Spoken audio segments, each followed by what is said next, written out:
जय हिंद दोस्तों, स्वागत है आपका हमारे चैनल एजुकेशन हब में। आज बात करने वाले एक बेहद ही इंटरेस्टिंग टॉपिक के बारे में, जिसका नाम है पृथ्वी की आंतरिक संरचना।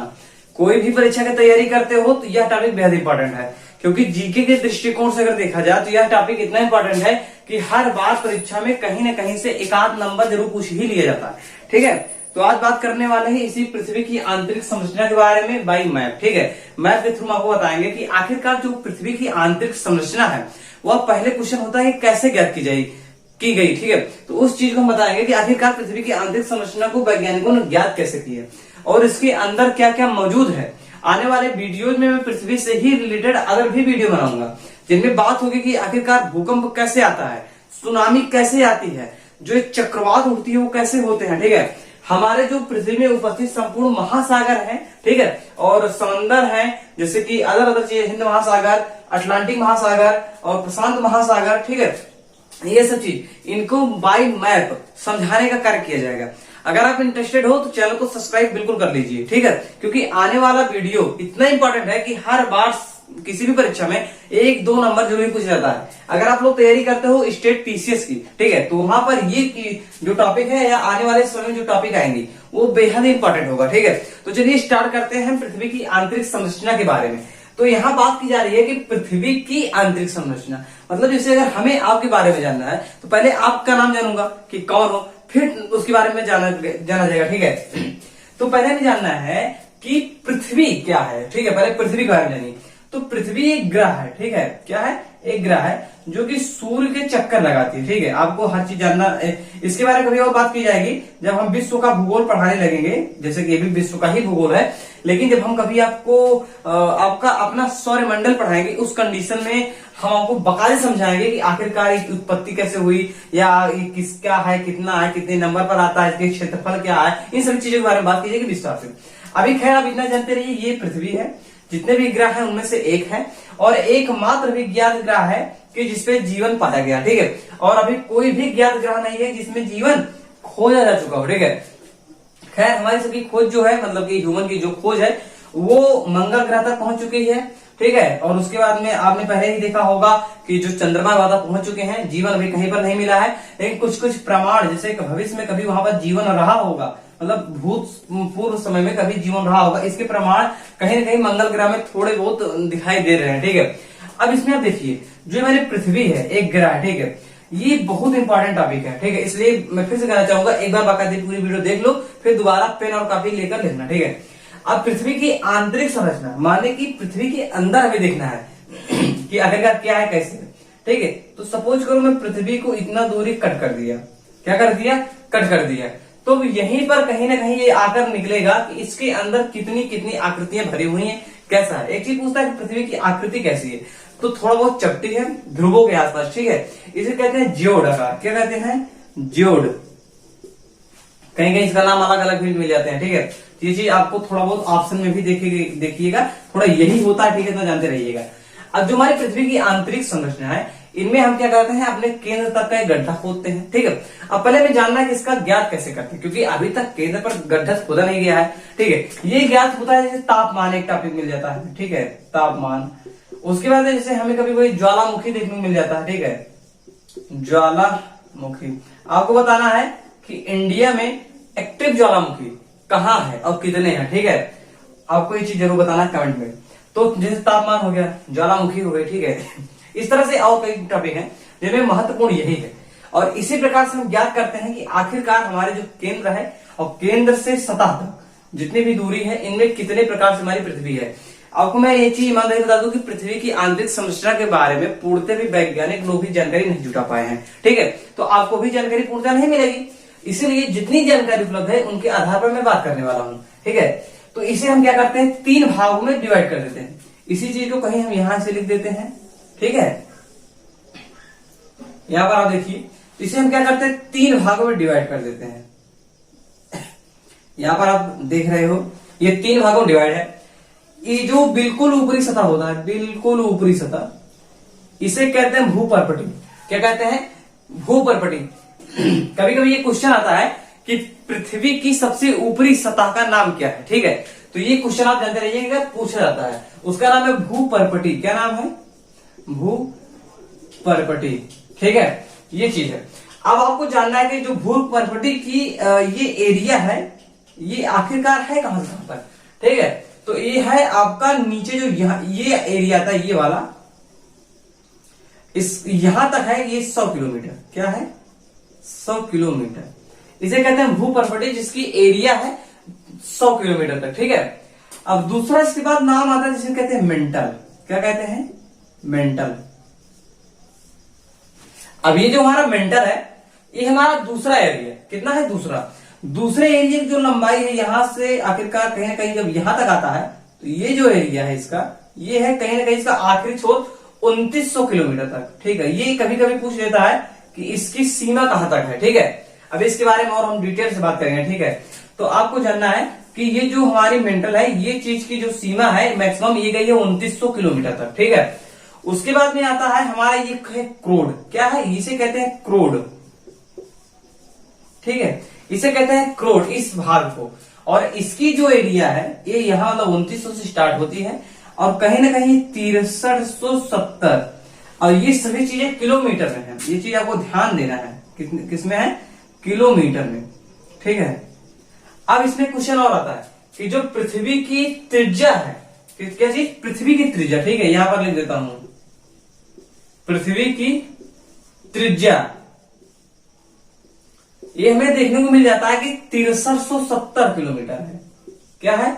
6370 किलोमीटर। लेकिन मैंने आपको बताया है कि पृथ्वी की जो ध्रुवीय दूरी है वो कम होती है, यानी कि पृथ्वी ध्रुवों के पास थोड़ी बहुत चपटी है। ठीक है, और यहां पर इसकी दूरी ज्यादा है। तो ये है विषुवत रेखा और ये है ध्रुवीय रेखा हमारा। ठीक है, तो इसकी दूरी कम हो जाती है और इसकी दूरी थोड़ा बढ़ जाती है, इसलिए हमें दो दो त्रिज्या याद रखने को आवश्यक है। ठीक है, कभी कभी इसका व्यास भी पूछ लेता है, जो कि व्यास एक छोर से दूसरे छोर तक की संपूर्ण लंबाई मतलब दो त्रिज्या के बराबर होता है, उसे एक व्यास कहते हैं। ठीक है, अब खैर ये अलग बात है, बात बाद में करेंगे। लेकिन इसमें हम देखते हैं कि इसकी जो लंबाई है 6370 किलोमीटर है। ठीक है, अब बात करते हैं भू परपटी के ही थोड़ा बारे में। भू परपटी जो ऊपरी सतह है, इसे जो देख रहे हो, इसमें एक तत्व तो बहुत ज्यादा मात्रा में पाया जाता है, वो है ऑक्सीजन। हमेशा पूछता है कि ऑक्सीजन जो है कि पृथ्वी की सतह पर सर्वाधिक मात्रा में पाए जाने वाला तत्व कौन सा है। ठीक है, जो यहां पर ऑक्सीजन की मात्रा है वो कहीं ना कहीं जाकर ठहरता है 48.80%। ठीक है, इतना मात्रा में यहां पर ऑक्सीजन है। ठीक है, ध्यान दीजिएगा, वायुमंडल में नहीं कह रहा है। वायुमंडल में अगर आपसे पूछेगा तो कहीं ना कहीं वो 21% के आसपास जाता है।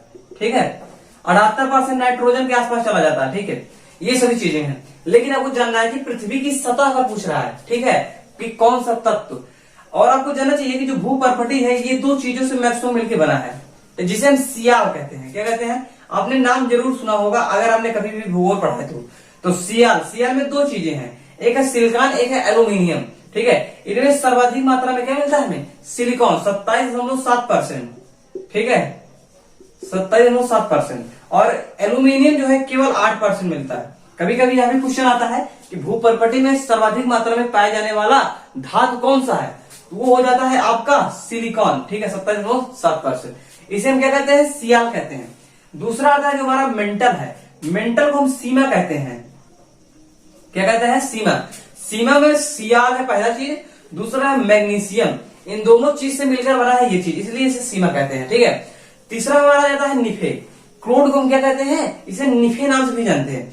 निफे का मतलब होता है, एनाइस हो जाता है हमारा निकिल और ये हो जाता है हमारा फेरस। ठीक है, और इसमें सर्वाधिक मात्रा में कभी कभी पूछता है कि क्रोड में सर्वाधिक मात्रा में पाया जाने वाला धातु कौन सा है, तो इसे आप लोग जानते रहिए वो है आयरन, यानी कि लोहा। ठीक है, यह है लोहा। अब यहां पर आप लोगों ने देखा कि हमारी जो पृथ्वी को कई भागों में बांटा गया है वो चीज आपके समक्ष है। ठीक है, लेकिन यहां पर एक और भाग में इसे बांट दिया जाता है, डिवाइड कर दिया गया है, जिसे उपभाग हम कह सकते हैं। ठीक है, इसकी कंडीशन क्या है कि जो क्रोड है इसे कहते हैं बाह्य क्रोड। क्या कहते हैं? बाह्य क्रोड। इसे कहते हैं आंतरिक क्रोड। ठीक है, इसकी जो सीमा है ये 5100 किलोमीटर के आसपास है। ठीक है, 5100 किलोमीटर के आसपास। अब इतनी चीजें देखोगे आप तो कहीं ना कहीं आपकी जो संपूर्ण चीजें हैं, अगर आप किताब में छोटे मोटे किसी किताब पढ़ते हो तो वो चीजें क्लियर हो जाती हैं। लेकिन अभी एक दो चीजें और हैं जो कि आपको हर जगह देखने को नहीं मिलती है। उसमें से ये है कि आपका जो ये वाला लाइन है, ये लाइन मतलब कि जो भूपर्वतीय और मेंटल दोनों को डिवाइड करने वाली रेखा है, उस रेखा का नाम क्या है? ठीक है, ये चीज आप लिख लीजिएगा, बहुत इंपॉर्टेंट है। इसे कहते हैं मोहो डिसकंटिन्यूटी। क्या कहते हैं? मोहो डिसकंटिन्यूटी। ठीक है, डिसकंटिन्यूटी इसे क्या कहते हैं? मोहो डिसकंटिन्यूटी।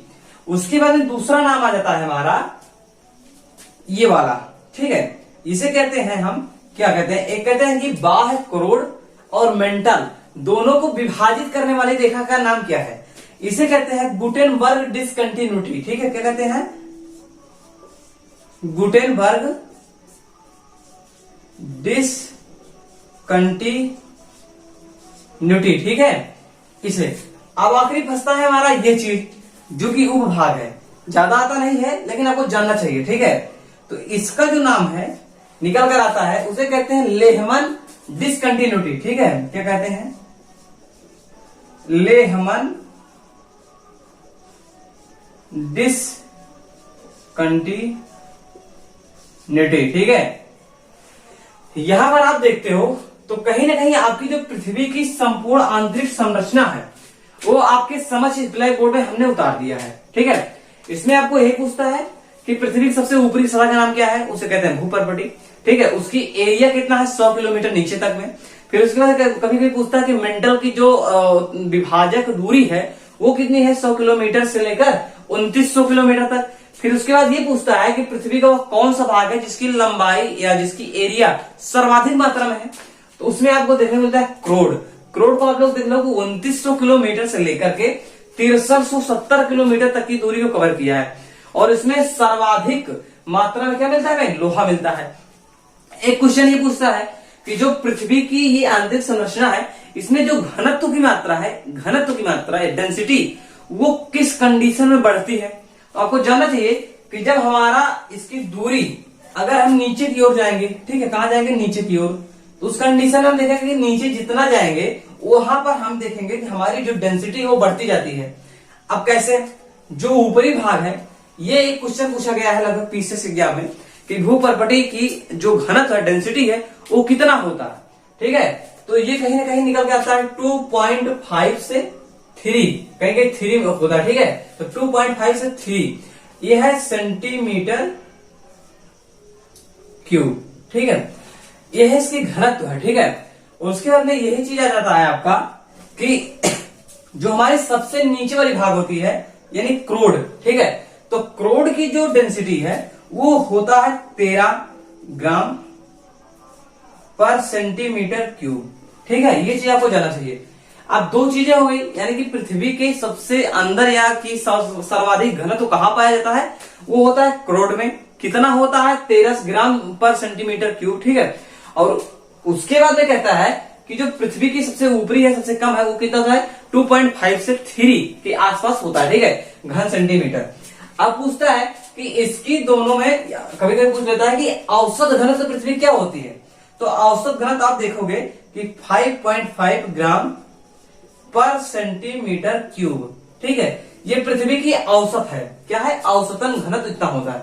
कभी कभी ये पूछता है कि पृथ्वी की जो डिग्री सेल्सियस है, यानी कि इसकी तापमान है, वो नीचे जाने पर घटता है या कम होता है? तो आपको जानना चाहिए इसकी बहुत तेजी से बढ़ जाती है। क्या है? बहुत तेजी बढ़ती है। केवल 32 मीटर, कितना? 32 मीटर में 1 डिग्री सेल्सियस क्या होती है? 1 डिग्री सेल्सियस इसकी मात्रा क्या होती है? 1 डिग्री सेल्सियस इसकी मात्रा बढ़ जाती है। लेकिन ऐसा नहीं है कि यही चीज होती है हर जगह। जैसे अगर आप ऊपर से नीचे केवल 32 मीटर तक आते हो तो उस कंडीशन में आप पाओगे केवल 32 मीटर में ही 1 डिग्री सेल्सियस का तापमान बढ़ जाएगा। लेकिन वही चीज अगर आप यहाँ पर आ जाते हो तो यहाँ पर लगभग 32 नहीं रहेगा, 100 मीटर पर भी वही चीज सेम रहेगा, क्योंकि यहाँ पर जो टेम्परेचर है बहुत हाई मात्रा में होती है, बहुत हाई मात्रा में। आपने देखा होगा कि जब कभी भूकंप आते हैं तो कहीं कहीं पर आप देखोगे ज्वालामुखी जो फट जाती है, जो कि सुनामी का बहुत बड़ा कारण बन जाता है। उस ज्वालामुखी में आपने देखा होगा कि जो यहाँ से गरम गरम लावा आदि निकलते हैं वो बहुत गर्म होते हैं, पिघले हुए मैग्मा उन्हें बोला जाता है। जो कि बहुत ज्यादा बहुत तगड़ी मात्रा में उसमें से धातु लोग निकलते हैं, ठीक है। वो हमारे लिए बहुत जरूरी होते हैं, लेकिन बहुत विनाशक होते हैं। अगर ये कहीं पर एक भीड़ भाड़ वाले इलाके में फूट जाते हैं तो उस कंडीशन में होता क्या है कि वहां तबाही पूर्णतः आना फिक्स है। क्योंकि आप देखोगे पूर्णतः लोहा जो होता है मैग्मा बिल्कुल गर्म मात्रा में आसपास पिघलने लगता है और बहुत अधिक मात्रा में राख, धुएं, धूल के कण आदि निकलते रहते हैं, ठीक है। तो खैर यह एक कई कंडीशनों की वजह से होती है। कभी बात इसके बारे में की जाएगी कि आखिरकार ज्वालामुखी आते कैसे हैं और ज्वालामुखी कहाँ आते हैं, ये क्लियर नहीं हो पाता, ठीक है। लेकिन ये सर्वाधिक ज्वालामुखी जो है, आपने कभी सुना होगा इस बारे में, जो प्रशांत महासागर है उसके किनारे किनारे, ठीक है, उसे कहते हैं रिंग ऑफ वर्म, ठीक है, रिंग ऑफ फायर, आग का छल्ला। तो ये जो प्रशांत महासागर है इसके किनारे किनारे सर्वाधिक, दुनिया में सर्वाधिक मात्रा में एक्टिव ज्वालामुखी पाए जाते हैं। और मैंने कहा था कि भारत का एक्टिव ज्वालामुखी कौन सा है, तो उसे कहते हैं बैरन। क्या कहते हैं? बैरन ज्वालामुखी। वो है हमारे भारत का जो अंडमान निकोबार द्वीप समूह एरिया है वहां पर है, ठीक है। बैरन महाद्वीप पर, बैरन द्वीप पर स्थित है। इस कंडीशन का नाम बैरन है। अब ये चीजें हैं आपके बारे में, आपकी जो पृथ्वी की आंतरिक संरचना है ये कहीं ना कहीं जाकर कंप्लीट हो जाती है। आशा ही नहीं, पूर्ण विश्वास है कि आपको वीडियो बेहद पसंद आया होगा। चैनल को सब्सक्राइब करना मत भूलिएगा, वीडियो लाइक कर दीजिएगा और अच्छा हो शेयर कर दीजिएगा, क्योंकि आने वाले समय में बेहद ही इंटरेस्टेड वीडियो आने वाली है भूगोल के बारे में। अगर ईश्वर ने कभी चाहा तो आपको जब हम मैप पढ़ाएंगे आपको एक एक देश के बारे में बाकायदे, तो उस कंडीशन में देखोगे कि आखिरकार यार कितना अच्छा लगता है, ठीक है, पढ़ने में। और पढ़ाई दुनिया के एक ऐसा हथियार है या एक ऐसा दूध है कि जो पिएगा वही दहाड़ेगा, ठीक है। तो मिलते हैं किसी नए वीडियो पर किसी नए इंटरेस्टिंग टॉपिक के साथ में। तब तक के लिए जय हिंद, वंदे मातरम।